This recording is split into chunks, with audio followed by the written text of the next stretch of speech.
Minute কি 45 minute পরে ওরা প্রায় 60 থেকে 70 জনের মতো একটা বিশাল বাহিনী, যাদের অ্যাকচুয়ালি চেহারা এবং তাদের মানে আচার আচরণ কোনো দিক থেকে মনে হয় না যে এরা আসলে ছাত্র, বা এমনও মনে হয় না যে তারা আসলে মানে সুস্থ স্বাভাবিক সেন্সে আছে।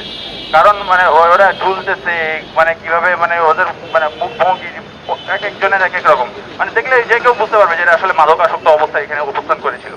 তো পরবর্তীতে এসে ওই অবস্থায় এসে আমাদের উপর হচ্ছে যে ওরা মানে সমঝোতার কথা বলে ওরা ব্রেক নিয়েছিল, আসার কথা বলে হচ্ছে ওখানে ওরা মূলত আক্রমণের প্রস্তুতি নিচ্ছিল, যেটা আমরা দেখতে পাইছি ঠিক 45 মিনিট পরে। এবং তারা হচ্ছে যে কোনো কথাবার্তা ছাড়াই মানে যা হঠাৎ করে মানে কোনো আউট অফ নোওয়্যার এসে তারা হচ্ছে যে ধুমধাম আমাদের যে যারা অবস্থান ছিলাম আপনার হচ্ছে যে আক্রমণ করা শুরু করে। দেশীয় অস্ত্র লাঠি ছোটা মোড়া, তারপরে হচ্ছে আপনার ছড়ি রড এরকম আরো অনেক কিছু ছিল আসলে, যেটা অ্যাকচুয়ালি যদি আপনারা প্রমাণ দেখতে চান আমাদের মেডিকেল রিপোর্ট আছে, এবং হচ্ছে আমাদের শরীরের বিভিন্ন অঙ্গে এই জায়গায় আমার হচ্ছে বড় করে কেটে গেছে। আসলে এটাকে দেখানোর মতো না, রোজা রমজানের মাস সেজন্য আমি দেখাতে পারছি না, বাট আপনারা যদি আমার হাত দেখতে চান হাত আছে, তারপর যে আমার চোখের পিছনে। আচ্ছা, তো এই হচ্ছে আমার অবস্থা।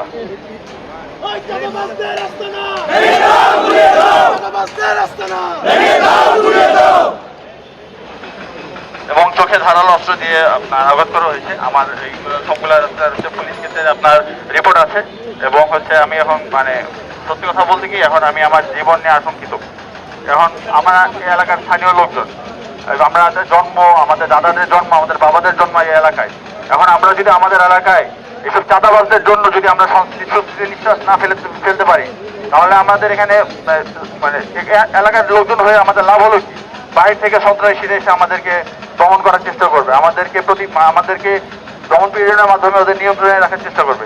আমাদের চোখের সামনে আমাদের এলাকাতে আমাদের দেখতে হচ্ছে যে ওরা মানে নির্বিঘ্নে নির্দ্বিধায় মাদক নিচ্ছে, আপনার সন্ত্রাসী কার্যক্রম চালিয়ে যাচ্ছে। এটা কোনোভাবে আসলে মেনে নেওয়া যায় না। এবং এখানে আমরা যেটা দেখতে পেরেছিলাম, প্রথমে আপনার হচ্ছে আক্রমণ চালানো হচ্ছে সাব্বির নামে এক অনার্স ফার্স্ট ইয়ারের এক ছেলে।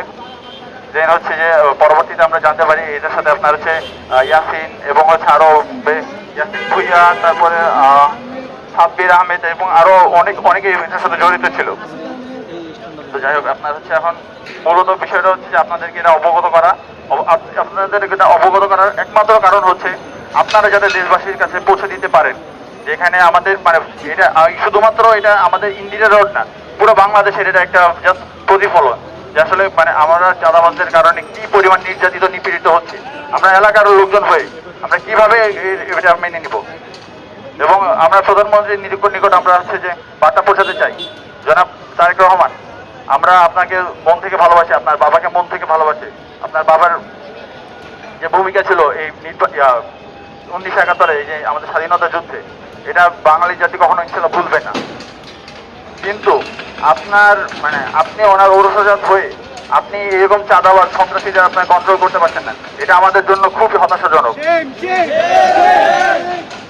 তো আমি আপনাদের নিকট এই বিচার রেখেই আমার আজকে বক্তব্য